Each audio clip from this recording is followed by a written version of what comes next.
nuwun. Assalamualaikum Mas Gareng. Waalaikumsalam warahmatullahi wabarakatuh.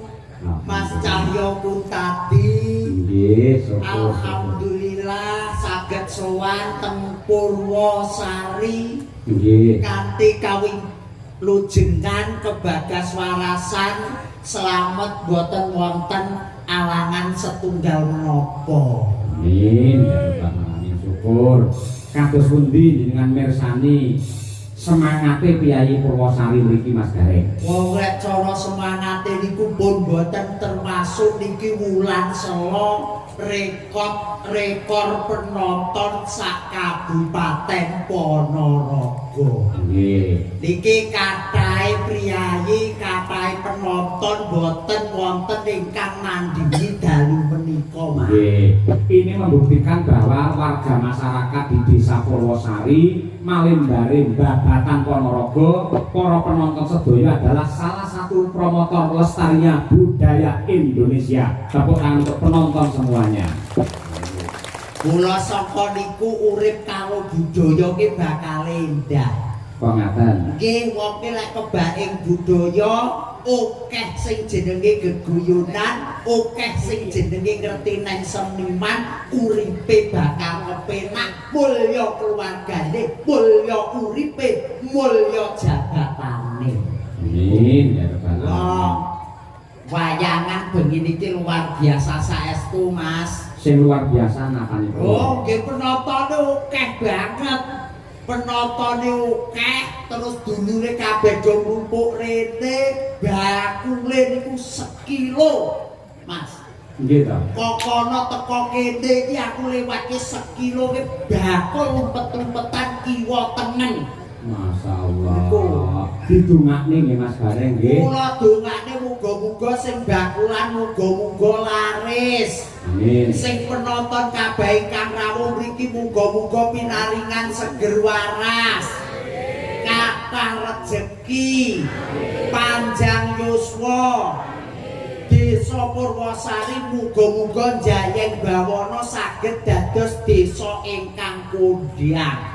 Amin. Iku mulane diwonek enekne jenenge bersih desa.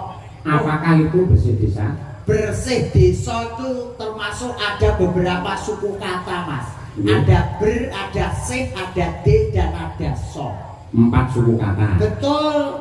Yang pertama Bersama masyarakat, Bapak Lurah dan juga tokoh masyarakat dalu menika ngawontenaken tasakuran bersih desa. betul. Iki kabeh do nglumpuk, Mas. Nggih. Sing saka Ormas teko, Pak Dewan teko, Pak Camat rawuh, sedaya Ibu Camat rawuh, sedaya nyengkuyung ingkang dados napa ing damane dulur kula Purwosari. Yang kedua Bersih kawelasaning Gusti bengi iki alhamdulillah boten udan. Nggih.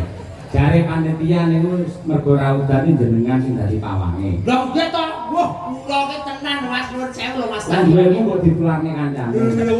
Wong jenenge duwe ilmu wong ora udan iki gampang to Mas. Nah, kula mah guru kali jenengan pripun Mas. Wong kula ki wong elek-elek ngeten iki nggih dhuwur pawang udan. Syukur. Contone udan teko saka etan. Nggih. Tak tuwak balik ngetan. Udan saka kidul tak tolak melayu ngidul. Udan saka lor tak tolak melayu ngalor. Udan saka kulon tak tolak melayu kulon. Terus Udan saka dhuwur. Wong Purwosari sugih-sugih lho Mas. nggih ta. Ya terope ya dibeki to. Nggih. Kok dadak bingung ora usah golek pawang. Undange tukang telok dibeki dulur kabeh rasa mar udanan. Nggih, alhamdulillah. Niki palilahi Gusti ingkang teges sedaya niku ikhlas lillahi taala ngenekne hiburan ngenekne tasakuran Mas. Nggih. Diberkahi dening Gusti Kang Maha Agung. Dulurku Purwosari bengi iki wayangan aja ngantek udanan. Aha. Niku. Nggih. Selanjutnya Dene bengi iki dalange Mas Cahyo Kuntadi sekalian Ibu Sukesi Rahayu. Nah, Iku wong sak keluarga. Nggih, terakhir Saben wayah selo niku muga-muga diwontenaken tegese wayangan kados dalu menika. Amin ya rabbal alamin. Pokoke muga-muga kowe ora usah dadak eneke anggaran disusut ya ora apa-apa ya Mas ya. Awakmu. Awakmu disusut. Mosok to? Lah aku kancane wong 50 kowe lak ijen. Aku kok ora disusut lho Mas. Lah piye? Pedhotel. Ning mboten dados napa Mas. Piye? Kula ki kali dulur Purwosari ki paribasane dhuwit ki nomor 6 Mas. Dhuwit iku nomor 6 kali dulur Purwosari napa mleh kali Mas Arif pacare ganteng lho. Aku ora tega narik 5.000 ya kali 1.500 kok. Sik pertanyaannya sampean kok nyepelekke dhuwit nomor 6. Lah siji nganti 5 apa? Pancasila. Oh, Pak dosen Allah nggih paling boten nggih dasare negara Mas nggih. Garuda Pancasila. Keadilan sosial bagi seluruh masyarakat Indonesia. Begini adil Mas. Ora didhuwurne, ora didekne dulur kabeh sak Purwosari teko rene njaluk donga muga-muga Purwosari saged kondang jayeng bawana. Amin ya rabbal alamin. Tur dawuhipun saking panitia lan ugi Pak Lurah, ini adalah ajang uji coba. Mangke menawi masyarakat tetap semangat dan antusias, insya Allah tiap tahun niku tetap wayangan ning digilir bisa uga ning tempel, ning info terus ganti ning Cepet Utara dan sebagainya. Mengko manut karo masyarakat mergo sing jenenge panitia karo Pak Lurah ki anane mung ngamini apa kang dadi kersane warga masyarakat Mas Gareng. Amin, amin, amin, amin, amin ya rabbal alamin. Tiap dusun dienekne wayangan. Amin, amin, amin, amin, amin. Nek mau nggih dawuh Pak Lurah. Gandeng Pak Lurah menika piyai sepuh benjang taun ngajeng tetep wayangan. Nek wayangan klasik tanpa bintang tamu dagelan Gareng. Mas Cahyo, enek ku nolak tak done apa piye? Iki tak done apa piye ora mesakne. Dulur Purwosari mlumpuk blek lho, kabeh rame Purwosari mlumpuk kene kabeh lho. Kok iso wingi ngedone iki pangkatmu apa ngedone udan lho? Wah, aku pangkatku terop kok. Lho, tukang terop kok iso ngedone udan. Desane Purwosari gandeng mau bersih desa wis dijabarkan per suku kata. Saiki Purwosari aja nganti dilalekke. Purwosari 4 suku kata. Pur. Modar iki. Niki mau setelane ning mburi ora nek kuwi. Lho, saiki iki zamane maju Mas Gareng. Dadi pelawak kudu serba cepat, tepat dan akurat. Aja nganti sambat. Wong jane kula niku mboten sambat, Mas. Ning lek nggih wong jenengan ki langsung dadakan keten iki kula kan nggih mumet. Lho, ora apa-apa. Lek cara nggih dulur-dulur intune kan nggih caces-caces ning nggih kula kuat-kuatne, Mas. Lho, Kula kuat-kuatne teng mriki ditenggani menika beliau Bapak Agus Dewan. matur nuwun Pak Agus. Pak Agung Dewan, wonten Bu Camat, Pak Lurah sedaya sak kecamatan Babatan Mas. Iki ora ketang sithik-sithik ya tak onceki ora ketang kok ya lek luput yang benerno. Heeh, omonganmu aja ngubung ae. Ayo Purwosari piye? Yo, paribasane wong nggih boten kok ngoten to Mas. Paribasane kan kula kali jenengan ngenten iki kan ya perlu dengan berpikir. Upamane bocah cilik isih TK. Terus SD, SMP, SMA, terus kuliah. Bareng ngono iso mikir. Ya.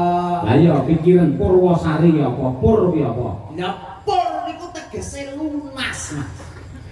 Pur niku tegese lunas, wis lunas krentek atine dulur Purwosari bengi iki ngenekne wayangan dalange Mas Cahyo pun tadi. Ya ora. Sik to aku ki wong jaman saiki ra ngerti pur ku lunas. Napa lunas to, Pak? Puri lunas. Pur niku lunas to nggih? Lunas. Oh, kulino dadi asistene Mekar kok Pak Dek. Dadi nek ngerti lek pur ki lunas. Nggih. Selanjutnya wonten kahanan dalu menika regeng sanget ditenggani beliau-beliau usahane ngadil termasuk pucuk pimpinan wonten ing lalatan Kitha Ponorogo. Terus saben wayah selo diagendakan ngeten iki mugi-mugi dulur Purwosari manggih kawilujengan kebagas warasan selamat donya selamat akhirat. terus Ri rinten kelawan dalu tansah manembah marang Gusti muga-muga rejekine melimpah ruah barokah saged tindak dhateng Mekah lan Madinah. turai asmane Bapak Sukatman Su. Sik Mas, tak mikir sik Mas, nggo padane sing 15 yuta ya. Ya ora. Wah kene lho, nule mbok iculi lho, wong kok cepet. Ora perkara nominal, jenengan luwih enom. Nggih. Tegese pemikirane luwih cemerlang, luwih cerdas, luwih cepet kudune. Angger nom mesti pikirane cemerlang. Heeh. Urung mesti to Mas, kok ya bayi iki cilik ya ora iso omong kok Mas. Wis sampean ora bayi. Ya wis bar bayi iki Mas. Ayo, Su. Ayo. Su niku sugih bondo, sugih kanca, sugih pengwelas, tangga teparo kelawan masyarakat. Nah, ngene iki sing tak senengi cepet iki. Gas tenan. Tenan to, sugih kanca, Heeh. sugih bola, sugih bondo, Betul. sugih piwelas masyarakat. Nah, kuwi mesti dadi lurah.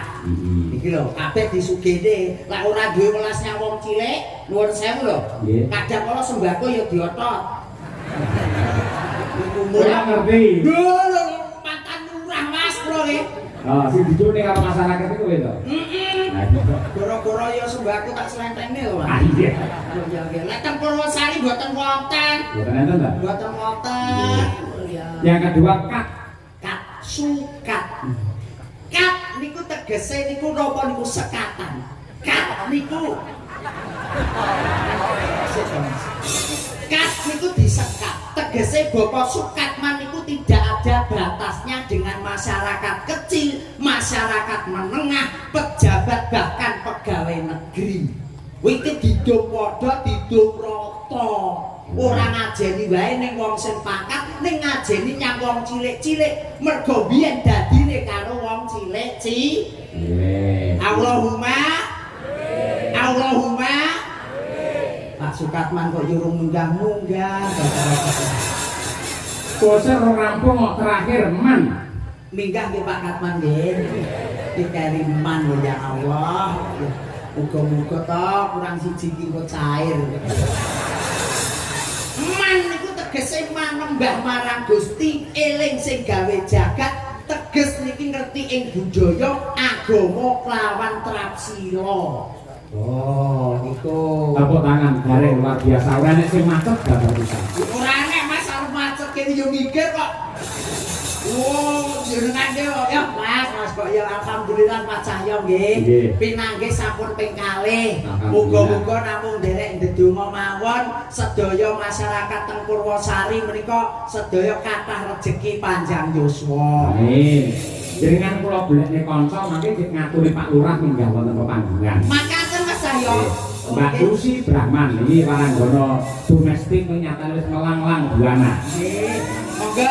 Oh, mobil dhisik, mobil dhisik. Mas, Mbak Lucy ki lek munggah mesti ngombe. Ah, sebab e. Brahman. Oh, nyombor ya. Yo ngobot sih. Apa meneh iki wayah rebusangan, Mas. Esuk sore katul gedang pun. Oh, Ya, gue ya. terus Tukung monggo Mbak Lucy yo. Oke. Semakin menang.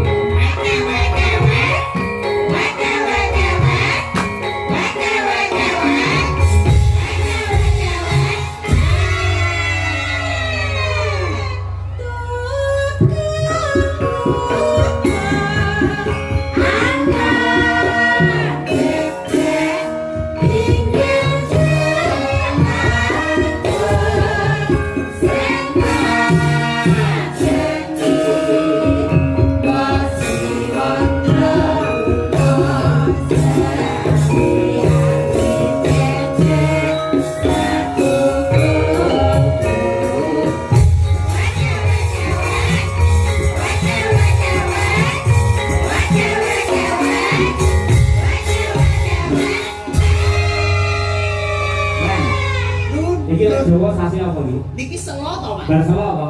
Rokat besar. Besar biasanya apa? Yo dibeleh lho, Mas. Nggih korban Belas apa? Brahman. Ya aja sia-sia ngono kuwi. Iki waranggana sing tresnani ya kiai akeh. Waranggana niku kan gak lusita to. Lek Brahmane kan nggih sapi wayah besar ya dibelah. Truduk kowe. Lho apa lek truduk aku? Wong aku pawange beleh kok. Aku mau sakjane wis tak ati-ati. Aku derek tidalan cahya kuntabi. Alah, Selamat banget. Bedilek leru sebut. Lah kok iso Tahun salus ngene bake joget aku. Kakak yo sentine. ya sampean iki ngormati jenengan lho. Oh ngoten Iki nggih. mau tukung-tukung kok. Tukunge sing anon bebek. Dadi sampean padake bebek. Sampean bebek wedok garek bebek lanang wis arep apa monggo ngono wae. Mas Cahyo. Apa? Nuwun sewu jenengan pateni lampune riyen. Lah apa? Kula tak ngombor. Wong wadane kancane bebek lanang karo bebek wedok nyulusi. Kono-kono sik. Aku ya ngene. Oh iya sapi aku beleh. Wilujeng dalu Mas Dalan. Nggih. Katuran pinarak panjenengan sak kanca. Kados pundi pawartosipun lan nggih sehat panjenengan. Pangestunipun Mbak Lucy sehat niring sambikala bagas waras. Alhamdulillah Bapak dosen kula pojekne kathah rezekinipun Amin. membawa seni wayang semakin muncara sak nuswantara. Amin. Napa malih panjenengan taun iki digandrungi kali Kyai Ponorogo. Luar biasa, saya itu bangga hidup di kota Ponorogo. Nggih. Pergi Kyai Ponorogo niku Kyai Kang Sembodo. Contone malam hari ini masyarakat Ponorogo wan selalu menawan dan dermawan. Aku makanya Pak Mawan teko aku ya dermawan. Wah, di sini jenengan ngoten niku aku ya. Ya iso-iso lah aku yo ora gawe apa-apa tanyane daster tok. Pak Sumaman langsung duduk ning kandang ya. Aku waras ngawur ya. Guyon sak utawa niku saking kagume kula niku lho. Pak Carike muda. Pak Carike Mas Arif muda. Pak Lurah nggih ngoten. Bu Camatnya niku Camate cantik. Wonder Woman Pemkab Ponorogo. Tenang kok ya. Ketoke perempuan, tapi jatine niku lanang. Strong. Mungkin niku Lurah Bu Camat niku Kiyaine pejabat. Asmane sinten Bu Camat? Bu Hanifah. Bu Siti Hanifah. Siti Hanifah. Siti tegese lemah. Panguripane wong urip ning alam dunya kuwi jenenge lemah. Ya. Siti Hanifah. Hani.